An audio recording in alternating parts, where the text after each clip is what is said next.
Good morning to today's meeting of the Audit Committee. I am Councillor Alan Alvey, Chairman of the Audit Committee. I would now like to hand over to Democratic Services to read the housekeeping note. Good morning, everyone. This meeting is being broadcast live and it's available on the Council's website and on YouTube. It will be available for a minimum of 12 months. Please can you use your microphone when speaking and switch it off when you've finished. Please switch any mobile devices to a silent setting. If the fire alarm rings, please leave the room immediately and use the nearest fire exit. Do not use the lift. Please go to the fire assembly point located at the bottom of the car park by the garages. Thank you. Please would members introduce themselves during the meeting if not already introduced. Do we have any apologies? I think you need to... We've received apologies from Jack Davies. Jack Davies, okay, thank you very much. Item 1 on the agenda, can we please approve the minutes of the meeting held on the 31st of May? Everyone happy? Good. Item 2, declarations of interest. Does any member have any interest to declare on an agenda item? Okay. Item 3, public participation. I don't think there are any members of the public present. So we move on to item 4, which is the final annual financial report update from Alan Bethune. Hi, thank you, Chairman. Yeah, good morning, members.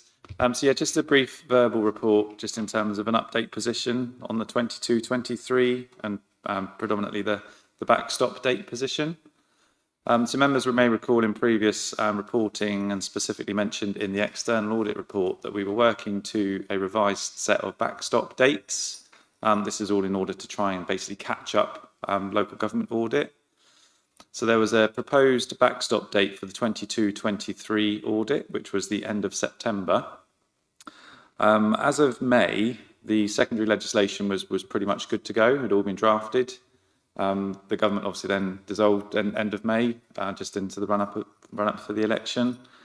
So at this point in time now, end of July, that secondary legislation hasn't yet been laid and passed. So effectively, it means it's really unlikely now that the 30th of September backstop date for 22-23 audit is going to be used. It essentially doesn't yet exist in legislation. Now, the reason it's important is ultimately, the auditor, they're still doing work in terms of the revised scope audit for 22-23. So it's not that they're not doing anything because the backstop date hasn't yet been passed. But what they do need is confirmation of what the declaration will look like in terms of their audit assurance piece for 22-23. So we need the legislation, then we need the guidance. They then can basically go forward with their year-end declaration. So because that hasn't happened, 30th of September is looking really, really unlikely. So I think we're at the position now for this committee where we'd brought forward the October meeting. So we would have ordinarily have met on the 25th of October. We revised that date and put in a meeting instead for the 27th of September. I think in all seriousness now, we're likely to want to revert back to the 25th of October. So we will note that as well as part of the work programme. And essentially it's just a case of new government, lots of legislation to get through and lay, and we will know at some stage when we're likely to get the outcome for 22-23, but I think what we do know is it's not likely to be 30th of September. Chairman, that's all I wanted to say, but happy to take any questions. Can I just ask, I mean, if this legislation doesn't come forward, I mean, what happens if we don't get this? We essentially continue to wait. Just have to keep rolling on. We keep waiting. So obviously what we can't do, we can't go on and essentially finalise the 23-24 audit ahead of finishing 22-23. So in all likelihood, we might end up with an audit committee that runs 22-23 accounts sign off in parallel with 23, 24. So that's the potential outcome. But it's just a case of we just have to wait and deal with both potentially at the same time. Okay, thank you. Does anyone have any questions? Yes, Councillor England. Thank you very much, Chairman. Councillor England. Thank you. Could you tell me, have you found any issues whilst you've had this period of time of slippage, shall I say, that you might not have found, or that you're glad you found, or has anything else come to light? Because there's been such a lag phase between the date of it actually happening and today's date. Thank you. Yeah, no, happy to report that in terms of the 22-23 assurance work that has been completed so far by the external auditor, nothing of any significance has been raised, and nothing's been brought to my attention. Thank you very much. Okay, thank you. Anybody else? Okay, thank you. Thanks, Alan. We'll move on then to item 5, which is the internal audit progress report. I think Liz Foster is here for Anthony. Liz, over to you. Thank you very much, Chair, and good morning to members. Yes, deputising for Anthony today, who's on leave, but we'll be back with you for the next meeting. So I believe our audit progress report starts on page 5 of your pack of papers. If I just sort of take you to, obviously it's first quarter, so it's early in the year, but the performance dashboard on page 9, we've got 15% of the work complete, 18% work in progress. So that's a good position for this progress report, obviously to the start of July. On page 10 of your pack, we've got the analysis of the live audit reviews. So this is all audit work we've undertaken that's got actions outstanding or pending. So they're all detailed there for you. And obviously quite a few of those have come off since the last meeting. And then we've got on page 12, the rolling work programme, which shows the few that we had that were reported in the annual opinion but hadn't quite got through to final report. So they're all at the top there that have been finalised now. And then the 24-25 audit plan and the progress that's been made on those to date. And then finally down to Annex 1, that just documents the audits that I believe were discussed at the last audit committee that have needed to roll forward to this year, a number of which have now been finalised or are well underway anyway. But happy to take any questions from anybody on that.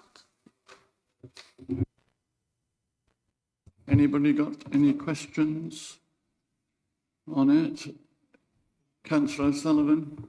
Councillor O'Sullivan, just a quick one. You got your red, green and amber. What criteria are you using to select those? So the high, medium and low priority actions are assigned by the NFDC officers when they provide the actions. They provide the priority, and on the bottom of our audit reports it does detail what we consider to be high, medium, low, so that officers can gauge where their action would lie. But yes, unfortunately it's not documented on this report. But yeah, it is a set criteria that we ask officers to look at. It's sort of like the materiality of the impact of what would happen if they didn't put the action in place. So that's set by NFDC officers. So you've got some reds on there. So is that high priority that you're going to do? Yes, so Because they obviously are. it's going to have an effect according to what you're saying. Yes, so the officers that have responded, that provided the actions in the report, they have deemed them to be high priority. We obviously check through to make sure they don't seem, low ones don't seem high and things like that, but they are principally provided by officers. Yes, Councillor Rackham. Thank you. So I don't know if you'll be able to answer it or if we'd need to go to officers then, but one of the reds are against health and safety checks on playgrounds, which is a bit worrying. Do you know any more detail or? I don't have the detail with me. I don't know if Alan knows the detail on that one. Unfortunately, 'cause that's not one that sits within my area. I haven't got the detail, but I'm quite happy to follow up with officers, the relevant officers outside of this, to provide some further information on those outstanding actions. At the last meeting, Anthony, what we discussed with him, he was going to meet with senior officers to make sure that, you know, your internal audit was aligned. They were assisting where necessary, providing the necessary information. Can you confirm that those discussions took place and that there's no hold up, if you like, on our side? Is that in relation to audits in general, or to do the, Yeah, no, the it old was actions? in general, general. because there were a number of items. Sorry. Yes, so if I hand over to Alan, because he's been in the meetings with... Yeah, I can just respond to that one, Chairman. So yes, Anthony attended a senior leadership team meeting. So following the last audit committee, he had a reasonable slot and basically just talked through, again, the makeup of the internal audit plan for the current financial year. And we had a really good discussion in the room, in and around, you know, needing the right level of support from the right officers to manage a timely audit plan and a delivery of a timely audit plan. And I think actually the impetus we've seen, perhaps even just looking at the analysis of live audit reviews, actually the number of outstanding actions that have been completed, I think there's no coincidence that that's been a bit of a G up to certain staff members to really kind of get on board with supporting internal audit. So yes, meeting absolutely took place, and I think we're already starting to see a little bit more buy-in and progress. Okay, thank you. Yes, Councillor England. Thank you very much, Chairman. May I ask, when you had that meeting, were there any areas of concern? I know you just said a G up, but is there anything that hadn't been identified and that came to the forefront through that meeting, or was it just... Yeah, not at that particular meeting, because ultimately Anthony and the team had already met individually with assistant directors or strategic directors in terms of devising the audit plan. But again, the opportunity to raise matters through the audit team was offered at that meeting as well. So again, if there's anything that kind of crops up during the year that perhaps wasn't included in the original audit plan, the team are more than happy to kind of take that on board and build that into the audit plan for the year. However, nothing was raised at that meeting, but it doesn't prevent things being raised through the year. But you found that new sort of process is really beneficial for it? I wouldn't say it was a new process. It was just a reminder that everybody needs to be on board with delivering an audit plan. I was just sort of keeping this in my mind after yesterday's meeting of transformation, etc. So thank you, Mr. Chairman. Thank you for... Thank you. Has anybody else got any questions for internal audit? Oh, sorry. Sorry, Keith. Thank you. Just on the report, very useful to read through, and as Councillor O'Sullivan has mentioned, it brings forth some of the red points, shall we say, the red factors. The key thing I think to remember is it's an ongoing report, and as has been mentioned already, a lot of the issues have been dealt with and are being dealt with and are now complete. So I think provided we have regular updates on this report at our meetings, or if necessary in between meetings, then I think we are as we are. Thank you. Anybody else? No? Okay, thank you. We move on to item 6 on the agenda, Treasury Management Report. Thank you, Chairman. Good morning, members. My name is Andrew Beauflower. I'm Head of Investments and Borrowing at Hampshire County Council, here to report to you on the Treasury Management Service that we deliver and have been delivering for, I think it's about 10 years now, which I'm pleased to say we're very proud of and continue to be very happy working with your officers, and believe our partnership and the partnership we have with a few other authorities is providing a good service and hopefully a good level of resilience and expertise that benefits all partners. So this is our report on the service up to the end of June, the first quarter, and it's our second year of providing a first quarter report in addition to the three other reports we traditionally would have brought, so a mid-year, an end of year, and a strategy in the kind of end of winter, spring time. We're still in a place of high interest rates on a relative basis in comparison to obviously the last decade, and that's been a positive benefit for the authority's cash balance. And I don't think it's a surprise to anyone that we're waiting for interest rates to fall, which we kind of expect to be the first cut to be very soon. If I could move you on to table 2, we can see that the cash balance has increased over the quarter, which is very normal. The end of March, cash balance tends to be the low point of the year for the authority, and then we see the receipt of grants and other income in that first quarter, which brings it back up again. There's been no new external borrowing in the quarter, but the authority does have the planning expectation, and that's shown in the liability benchmark, that there will be new borrowing in the not too distant future as funding for the capital programme and housing revenue account is required. That's pretty much always item 1 on the agenda when we talk to Alan and his team to keep up to date with the authority's plans and cash flow forecasts. So we're well aware of when that borrowing will need to be taken up.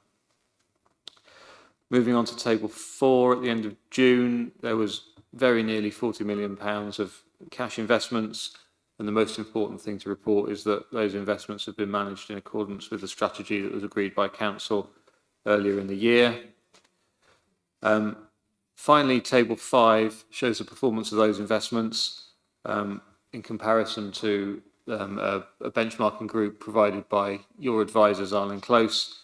That shows that those investments have achieved greater security and a slightly higher return than the average of that group, which is a position we continue to be very pleased with. So I'll stop there, Chairman, and happy to take any questions. Okay, thank you. Has anybody got any questions? Councillor Sullivan, I saw your hand move. Table 2, there's 4.1 in short-term borrowing.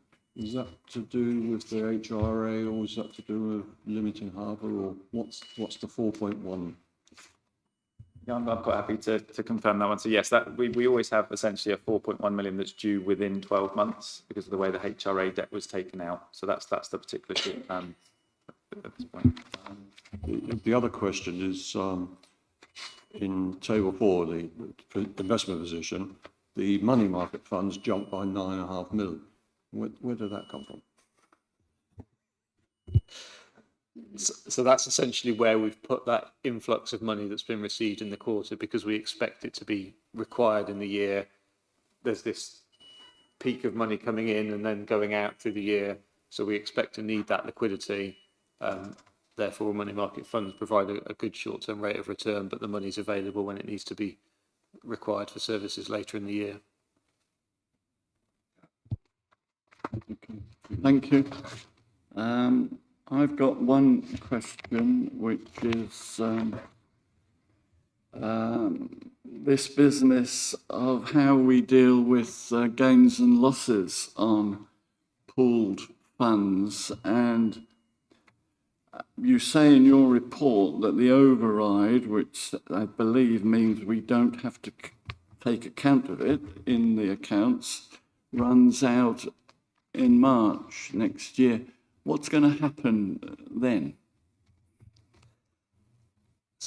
Good question. Thank you, Chairman. So the implication of the override as things stand when it lapses is that any gains or losses as at the end of the financial year would have to be reflected in the authority's revenue account. That's something in the feedback that we've provided in previous consultations we don't actually believe is a particularly helpful position, because it's just potentially providing a one-off charge or one-off income to reflect a temporary position on a specific type of investment. If those funds are in deficit, you don't actually that deficit doesn't become due unless we feel the investments are impaired, which is a completely different sort of situation. But nonetheless, that would be the position. So there would need to be a charge made if the override lapsed and the investments were in deficit. We await to see what the new government's view of the override position is. It possibly could be extended further, but we just don't know. I can't imagine it's the most exciting item on their agenda as they think of things they want to do, but nonetheless it is one we will be feeding back that we need a response on. So we don't know what the position will be. There is the potential that markets could improve and there could be a surplus. The authority has already reduced its exposure here by selling down some of its pooled funds, which wasn't done for this main purpose. That was a reflection of the change in interest rates. But nonetheless, this was probably a secondary part of our decision making. The investments that were liquidated were done so at a profit. So Alan has a small reserve already, which is some mitigation against the override coming in and needing to reflect a deficit position. Alan, do you want to comment on that at all, or? No, I think Andrew's right. I think in terms of new government, and we've also got a new chief executive of SIPFA as well. So again, I think they might have a slightly alternative view in terms of overrides. So the previous chief executive of SIPFA was quite clear that why do we have overrides? These are accounting rules and regulations for a reason. Why we then put them in and then override them? He was never particularly a fan of that. But I think perhaps missed a bit of pragmatism there in terms of actually thinking through the implication of, realising an uncrystallised loss in your revenue account. It just doesn't really make sense to anybody in the sector. So, as I say, if we have another opportunity to feed back, we obviously will partake in further consultation as necessary, just to say that we think it's a daft idea to realise a loss until the point that loss is realised. It just doesn't seem sensible. Doesn't make sense, does it? Okay, thank you. Anybody else, any questions on the Treasury report? Okay, I think the recommendation is that we note it. Let's consider it. So I think we can say we've done that. Thanks very much. Right, we move on to agenda item 7, Strategic Risk Register. Would you like to talk us through that, please? Good morning, Chairman and members of the Audit Committee. I'm pleased to present the Strategic Risk Register and accompanying report, which reflects a thorough risk assessment review conducted in collaboration with the executive management team. This update aligns with the recent launch of the corporate plan for 2024-2028. The review of each cross-cutting risk has been carefully evaluated in line with the process as set out in the Council's risk management policy. To understand the relevant impact the Council faces, the following headings are used as part of this review, which is financial, service provision, health and safety, morale, reputation, and government relations, while also recognising those that may appear remote risks but could still pose significant disruptions to the Council. The inherent risk score is the level of risk before any actions have been taken to change the likelihood or magnitude of risk. The residual risk is the level of risk after initial control measures have been in place. The column which lists further control to mitigate the risk will assist in maintaining the residual risk score. Prospectively, there is scope for these actions to reduce the overall risk score. The action owner column indicates the responsible job title for each action. Our strategic risk management framework emphasises not solely the mitigation of risks, but also the identification of opportunities that may accompany them. This approach is essential to ensuring that the New Forest District Council can effectively promote the well-being and trust of our community under any circumstances and supporting the delivery of the corporate plan. I would like to lastly add further commentary to the recommendation, if I may.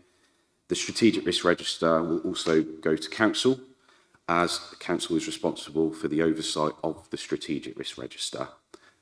thank you for this opportunity to explain the report. I'm happy to take any questions. Okay, thank you very much. So who's got questions? Yes, sorry, well, I think Councillor Richards was first, I think. Thank you. I was looking at the ICT risk section, and it concentrates on threats from viruses and cyber attacks. But obviously, recently we've seen the CrowdStrike problem, which was just an IT software error, and seen what devastation that can cause. And so I wondered if this needed to be updated to consider that kind of threat. Yeah, I mean, that's a recent event that had worldwide issues and no one was immune from that. I can certainly raise that with the officers and ensure that's discussed and put in timely for the Cabinet when this goes to Cabinet. So thank you for that feedback. Councillor Sullivan? Sorry, it's only a small point that under number 6, the ability to be agile, the dots are in the wrong place. Well, it might be very important. I have an explanation for that, actually. The version that was sent to you was the draft version. It wasn't the final version. So I'll ensure that doesn't happen in the future. But thank you for picking that up. Okay, Councillor Craze? I'm assuming on your comment that we don't need to increase the risk factor from 8 to 12 then, if the dots are in the wrong place. I can certainly feed that into the next review. But no, it's fine. And just following on from previous comment, going through the list, you've got 2 ICTs, 1, and unsurprisingly, climate and nature is the other one, where we're at a high level, i.e. 12 in both cases. I don't know if you answer or Alan can answer, but I'm assuming work is going on in both instances to reduce that risk factor. I'm happy to take part of that and feed over to Alan in due course. No, there's some overlap between those risks, and it's just understanding those relationships. And there's ongoing talk with officers, understanding that we can do everything we can, and a lot of this high-level risk is about tolerating and minimising the exposure. So we can't stop it all the time, but certainly a lot of work has gone into sort of evening those peaks, so to speak. Alan's taken detail. Okay. Yeah, I'll just sort of further add, I think, Chairman, I think in both of those instances we recognise that the inherent risk is extremely high, and there is only so much that we can do in order to bring that inherent risk down. But I think we've got, due processes in place to further understand. So we talked at a panel meeting yesterday about setting up a 12-month task and finish group to further understand the role that this council can play in terms of tackling the climate and nature emergency. So you'd like to think there would be some actions that would come out of that, which might then see our residual risk score reduced, for example. So that there are things very much in train at the authority to further understand and reduce where we can. Okay, both, thank you. Thank you. I just had one, which is on strategic risk 7. And I'm afraid it's something that I've raised before and other people have raised, and that is under the risk control A4, when you say communication with NFDC residents on all platforms, e.g. social media, it strikes me, and I think a lot of people, that a lot of the vulnerable people in our community do not use social media. And I think we need to consider how we reach these people. And I would like to see something in there specifically addressing how we communicate with our vulnerable residents other than social media. Now, I don't know what the answer is, but people in the council, some people in the council paid a lot of money to think about this sort of thing. So I would like someone to come up with suggestions. Okay. Yes, Councillor England. Mr. Chairman, thank you. Going back to that, do you not think this would be an ideal opportunity to also engage with the parish and town councils to, like when Hampshire County Council if something happens and they have their team that comes in, whether it was a flood we had in Leamington, etc., that you have a feed down chain and you almost have somebody in that village or community that would be your person to go to, which would be the medium to get any information out. Because like when we had the IT out the other day, and also when we had the storm at Leamington, our systems went down. So we were back to the old fashioned phone and going round to people. Yeah. So that could be something that would actually help us build as a council better bonds with our parishes and towns, and feed both down from Hampshire, because they are a resilience people, and bring us all together in that respect. And that would, okay, we need social media to talk to each other to start it, but we could go back to the old fashioned method of communication by conversation, not WhatsApping or something. Thank you very much. No. Just a point. I support that. Yes, Councillor Rackham. Well, just to add to that, really, when we had a flood recently in Totton, the electricity went off for a third of the people that were involved. So obviously ICT isn't going to do anything for those people at all. Well, I think, these are, we're talking about council services through adverse environmental conditions. I mean, this is can be through an emergency condition. We had, people will remember, at the end of last year, we had the water problems on the water side. So I think I would like to see that expanding a bit. Okay, is that something you will take away as an action? Absolutely, Chairman. Okay, thank you very much. Yes, Councillor O'Sullivan. Under number 4, which is creating the right culture, you've got the likelihood and impact on the inherent risk. The likelihood, I thought that should be a 3 and a 2. Because we have in place the new leadership and everything else, so the likelihood is lower.